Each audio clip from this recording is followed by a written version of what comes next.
नमस्कार दोस्तों, कैसे हैं आप सब? आज की वीडियो में हम बात करने वाले हैं मनबा फाइनेंस के आईपीओ के बारे में। यह आईपीओ 23 सितंबर से 25 सितंबर तक ओपन रहने वाला है अप्लाई करने के लिए। अब ये आईपीओ आज ओपन होते ही रिटेल कैटेगरी में ऑलरेडी 27 टाइम से ज्यादा ओवर सब्सक्राइब हो गया है, यानी बहुत ही अच्छी डिमांड हम इस आईपीओ में देखने को मिल रही है। तो ऐसा क्या है इस कंपनी में? तो इस वीडियो में हम सबसे पहले इसके ग्रे मार्केट प्रीमियम की बात करेंगे। उसके बाद कंपनी के आईपीओ की डिटेल्स, कंपनी क्या बिजनेस करती है, इस इंडस्ट्री में क्या फ्यूचर है, कंपनी के की फाइनेंशियल्स अच्छे से डिस्कस करेंगे और मेरा क्या ओपिनियन रहने वाला है, अप्लाई करना चाहिए या नहीं, लिस्टिंग गेन के हिसाब से, लॉन्ग टर्म के हिसाब से, लास्ट में इसकी बात करेंगे, इसलिए वीडियो को पूरा देखिएगा। सबसे पहले अगर हम इसके ग्रे मार्केट प्रीमियम की बात करें तो इसका करंट जीएमपी 64 के अराउंड चल रहा है, यानी करीब 53 का एस्टिमेटर लिस्टिंग गेन देखने को मिल सकता है।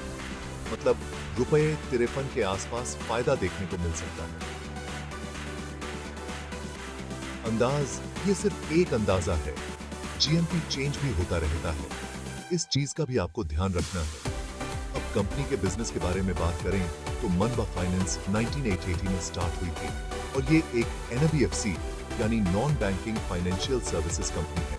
मतलब ये कंपनी यहाँ पे लोन वगैरह प्रोवाइड करने का काम करती है और स्पेशली कंपनी यहाँ पे 2 wheelers, 3 wheelers, 2 wheelers EV, 3 wheelers EV, small businesses को और पर्सनल लोन्स वगैरह भी यहाँ पे कंपनी प्रोवाइड करती है।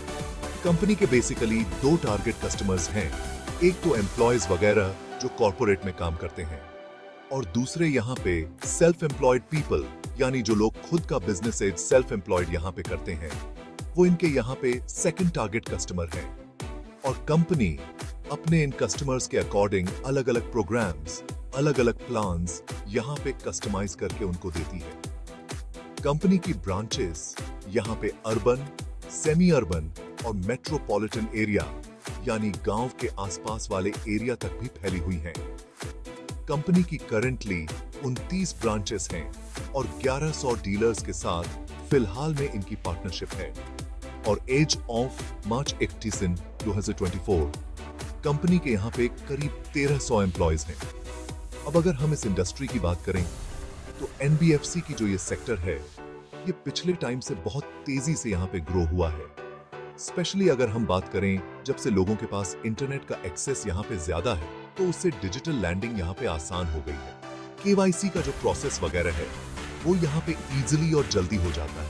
तो इस वजह से पिछले कुछ टाइम में बहुत सारी कंपनीज इस सेक्टर में आई हैं। अच्छा खासा कंपटीशन हमें इस सेक्टर में देखने को मिलता है और आने वाले टाइम में भी अच्छी खासी ग्रोथ हमें इस इंडस्ट्री में देखने को मिल सकती है। चलिए अब हम क्विकली इस आईपीओ की डिटेल्स की बात कर लेते हैं। आईपीओ के प्राइस बैंड की बात करें तो 114 से 118 रुपए पर शेयर का रखा गया है।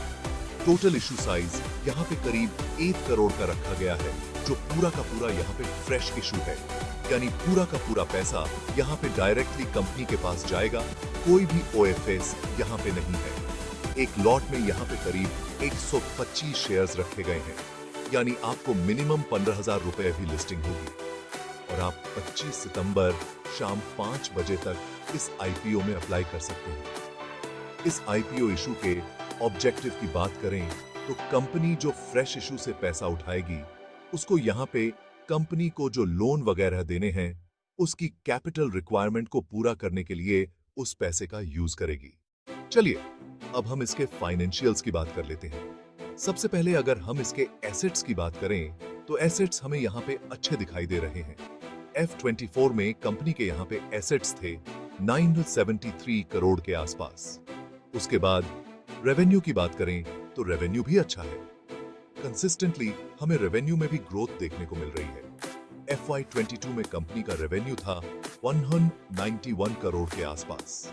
उसके बाद प्रॉफिट आफ्टर टैक्स की बात करें तो कंपनी लास्ट 3 इयर्स में प्रॉफिट में है और प्रॉफिट में भी हमें ईयर अच्छी ग्रोथ देखने को मिल रही है। FY22 में कंपनी का प्रॉफिट था यहाँ पे 10 करोड़ के आसपास। FY23 में वो बढ़ के हो गया यहाँ पे 16 करोड़ के आसपास। और FY24 में वो यहाँ पे ऑलमोस्ट डबल हो गया 31 करोड़ के आसपास। और अगर हम रेवेन्यू के मुकाबले प्रॉफिट देखेंगे, यानी अगर प्रॉफिट मार्जिन देखेंगे, तो वो भी कंपनी ने यहाँ पे ईयर ऑन ईयर इंक्रीज किया है। FY22 में कंपनी का प्रॉफिट मार्जिन यहाँ पे कुछ 9% के आसपास है। FY23 में ये बढ़ के हो गया करीब 11% के आसपास, और FY24 में इन्होंने अपने प्रॉफिट मार्जिन को यहाँ पे 15% से ऊपर कर दिया है। तो प्रॉफिट मार्जिन इनका काफी अच्छा है और ये लगातार इंक्रीज होता जा रहा है, तो ये एक पॉजिटिव पॉइंट लगा। उसके बाद नेटवर्थ की अगर हम बात करें तो वो अच्छी है। Reserve and surplus are okay.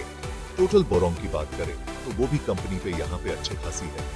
लेकिन जैसे हमने पहले भी डिस्कस किया कि फाइनेंस रिलेटेड जो कंपनीज होती हैं, उनका जो काम है वो मोस्टली डेट से ही चलता है। जैसे हमने नॉर्दर्न आर्क में या बजाज हाउसिंग फाइनेंस में देखा था, उनकी जो यहाँ पे डेट थी वो भी यहाँ पे अच्छी खासी थी। तो इस मेट्रिक को हम इस तरह की जो कंपनीज होती हैं उनमें यहाँ पे थोड़ा सा ढील दे सकते हैं। बाकी देखिए, अगर किसी कंपनी पे यहाँ पे डेट है तो रिस्क तो उसमें यहाँ पे थोड़ा बहुत बना ही रहता है।